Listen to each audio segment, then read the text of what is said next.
Arrancamos con la información. Acusan a la ministra de la Suprema Corte, presidenta, por encubrir a Genaro García Luna y Felipe Calderón. Soy Fátima Ramírez, es un gusto poder saludarlos, estar con ustedes, les mando un muy fuerte abrazo. Y es que hable el que tenga la cola corta, ya que esta ministra llega a la Suprema Corte a través de Peña Nieto y fue una de las cómplices para tapar la cloaca y corrupción del propio García Luna. Arrancamos con toda esta información porque buitres están en contra del presidente Obrador, criticándole que Andrés Manuel haya señalado la corrupción del Poder Judicial, de estos ministros que habían pasado duras penas y todo el tiempo, los sexenios más difíciles para el pueblo mexicano, cuando nosotros sabíamos que no se respetaban los derechos humanos, y con esta mentira del sexenio de Felipe Calderón, que combatía a los grupos del crimen y que fue al contrario. Pactaron con ello, según las declaraciones ya en el juicio de Genaro García Luna en la Corte de Nueva York. Pues arrancamos con esta información, porque a esta ministra le están sacando hasta de lo que comía cuando era bebé. ¿A qué santos le reza? Pues le sacan todo el currículum y resulta que se hacía de la vista gorda. Incluso en un momento le señalaron y le preguntaron directamente, pues, ¿qué pensaba de la corrupción del Poder Judicial? Y como era de esperarse, señaló, se hizo de la vista gorda.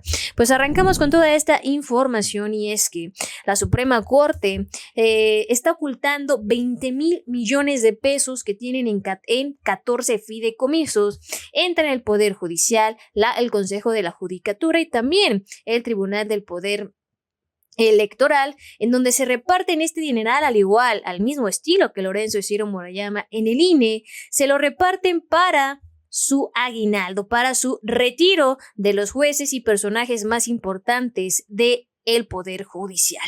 Mencionan los voceros de la oposición: todo México aplaude a esta ministra titular del poder. La independencia de la Suprema está garantizada por una mujer valiente que tiene la dignidad de quedarse sentada frente al presidente Obrador.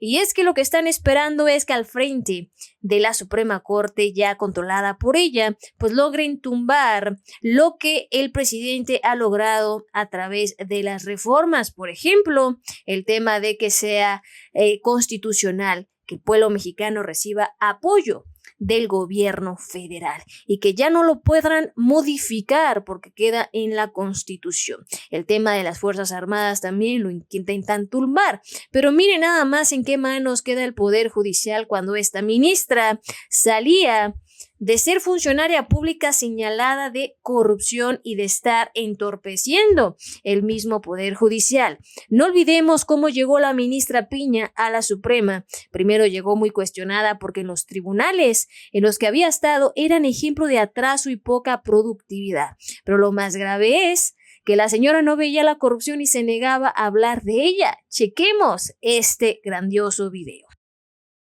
Exposición, solicitarle, hace rato no me contestó si hay o no corrupción en el Poder Judicial. Se lo pregunté muy concreto. ¿Hay o no corrupción? Y si usted ha percibido, ha visto corrupción, ¿qué es lo que ha hecho para combatirla, evitarla? Y sobre todo la pregunta es, ¿qué debería de proponerse institucionalmente para combatirla? Gracias, senador. Tiene el uso de la voz la compareciente. Y finalmente la de si hay o no corrupción en el Poder Judicial Federal.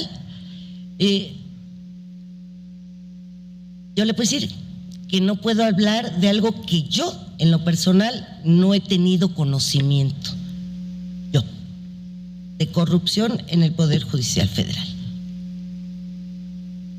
Senador, si tuviera algún comentario al respecto.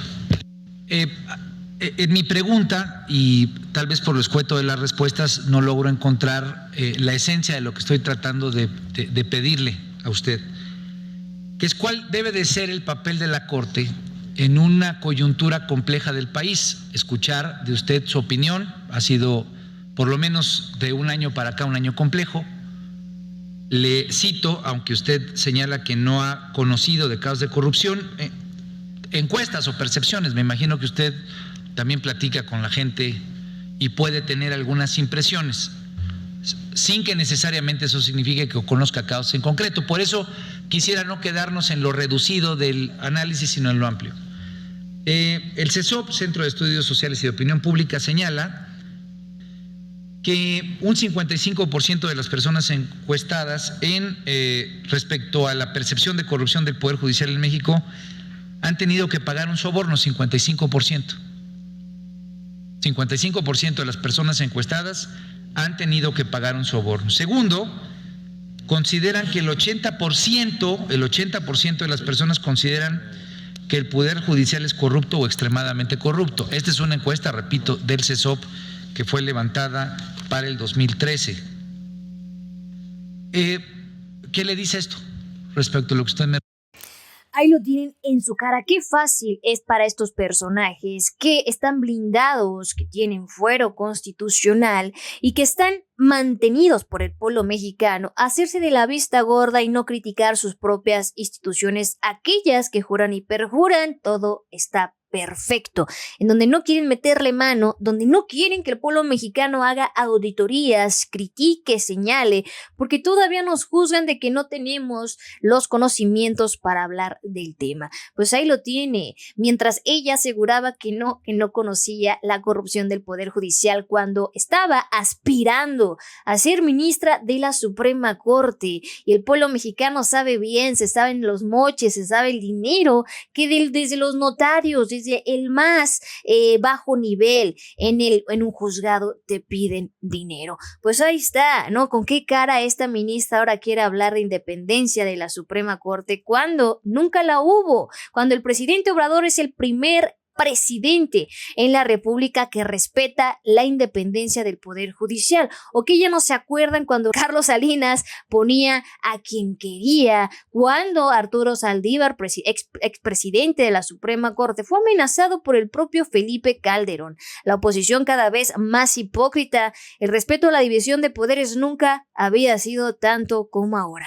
Ahora resulta que hablan y pregonan y defienden la división de poderes cuando quizás se les olvida que a poco no fue su supersecretario Genaro García Luna, hoy juzgado en Estados Unidos, quien mandó amenazar y amedrentar y a encañonar al expresidente de la Suprema Corte de Justicia, el ministro Saldívar, porque no querían que avanzara en las investigaciones respecto al caso Florence Cassés y la guardería ABC.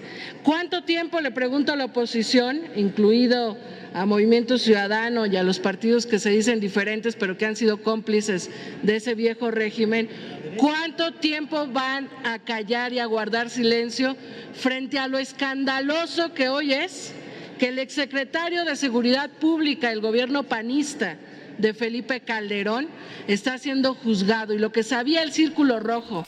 Pues ahí lo tienen, qué cachetadón guajolotero, con qué cara podrán hablar de Poder Judicial. Ahí tienen los señalamientos de la nueva ministra de la Corte. Si le gustó la información, ya lo sabe, es su canal. Soy Fátima Ramírez y nos vemos hasta la próxima.